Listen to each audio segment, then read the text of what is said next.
Hey guys, we're back today, and today I'm going to be showing you 3 breeds of chickens that I have owned and that I do recommend, and 3 breeds of chickens that I have owned that I do not recommend.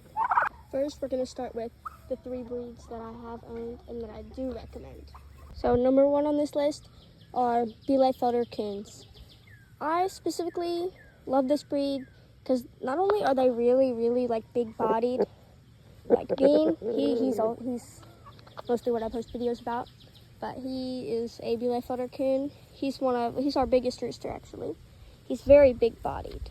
I mean, compared to me, he's huge. They're huge. The hens are huge.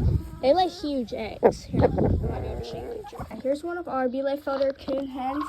Let me show you. This is one of her eggs, right? I'm gonna set her egg down here. Let's get a normal-sized chicken egg. Like this is a Moran egg, Moran, whatever you want to call it. That's the Bielefelder Coon eggs compared to the Moran eggs. Look at that. Size comparison. This isn't even the biggest egg that we've had. We've had bigger ones. Might be able to find one later, but yeah, it'll come up with the eggs. This is also, she is a Bielefelder Coon hen. There's only one color. They generally don't come in varieties. That's one of the cons of having this breed. They're not really broody very much, but they are broody sometimes. These are actually quite massive hens. They're very big bodied, just like the roosters. And they're also like quite a bit bigger, like very much so bigger than our other chickens. Like sometimes the roosters, like they would be too heavy for our other chickens. That's why we have to separate them. Now that's also why we have like smaller body roosters. But yeah, and like there is like one other color, but I don't think it's full. I think it's like crossed with something else. I can't remember what it's crossed with, but yeah. The other great thing about Bielefelder Coons is they're really great with children, and they prefer humans like over other chickens. They're really great, and they're really kind chickens. They really like to bond. But you don't really get to like bond with them as much as if you hatch them out of the egg, like I did with Bean and some of his sisters. And like not only do they lay really big eggs, but they lay a lot of them, like a little bit over 200 a year, I think. But yeah. So overall, I 100% recommend the Bielefelder breed. Like the roosters, they're really docile. They won't attack you. And like the only con I think you might have to think about is that like since they're bigger bodied than normal chickens, I don't really recommend them for beginners unless you have like kids or you want like more docile chickens. But I don't really recommend them for beginners because they eat like twice as much food as normal chickens. But yeah, next up on the list is the Wyandotte or Wyandotte, depending on how you pronounce it. One thing I love about these is that like they come in a lot of colors. Like we have the lavender and red laced, and we just have lavender Wyandottes. There's our gold laced purple lavender laced rooster, and then we have our silver laced Wyandotte back there. Her name's Snowball. But yeah. And overall, like I really recommend this breed. Like they lay a lot of eggs a year. Now their eggs are generally smaller than like the Bielefelder eggs. Those eggs are huge. And these chickens, they're not quite as docile. They're not really as docile and not as friendly as the Bielefelders. Like they're not gonna attack you, but like they're not gonna sit in your lap and let you pet them. And last on this list of birds I recommend are the Isa Browns. Isa Browns are really docile birds. Like they will come sit in your lap and let you pet them all day. And they lay like 200 to 300 eggs a year. I think it's like 280 to 310. I can't remember. But yeah, they lay a lot of eggs a year. They're more like of a commercial, and like they're not really mean. They're really good to introduce into your flock, like when you're mixing like a variety. And they're really great with kids. It's just like I don't really think that they sell roosters unless you're getting them from like a factory or not like a factory, but like where they usually only sell hens. Like I get mine from like an Amish farm somewhere. But yeah, like I think they just get rid of the roosters, I think. Stop being mean. Stop. you're being mean. I don't like you. Yeah, I know. Now I'm gonna introduce one of the breeds that I don't recommend. If you see that one right there, that is a black copper Moran. There's other colors of Morans, but that's the one that I'm specifically showing. Like, it's not just the black ones, but anyways, Morans, like, they do lay like a super pretty black chocolatey color. But the one thing I hate about them is that, like, they pick at each other. Like, they pick each other's feathers, which is really bad. Or I'll have to show you. So right here, I have a lavender Moran. Yep. And you see how, like, her feathers are breaking?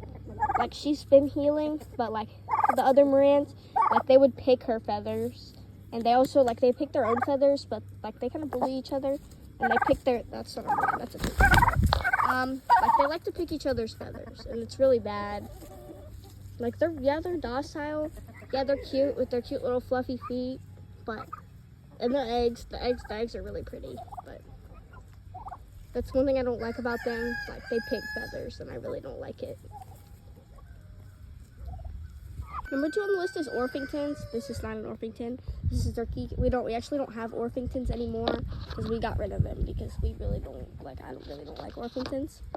But Orpingtons, like, I really don't like them because, like, they're really way too broody.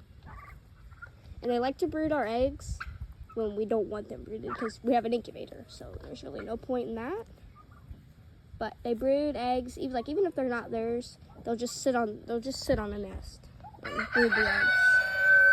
And with that, like, every time they're broody, like, they don't lay eggs when they're broody because they think, oh, I already have a baby, I don't need to lay eggs. They do, but they decide not to lay eggs because they're literally always broody. We used to have Orpingtons like a long time ago.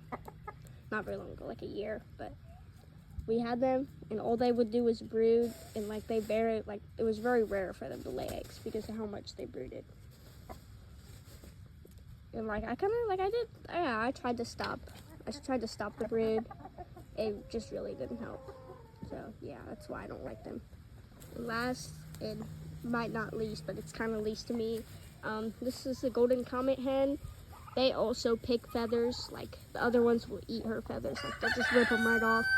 Sadly, like, we can't breed anything from her because, like, her children, like, it's just inherited. Like, feather picking is inherited.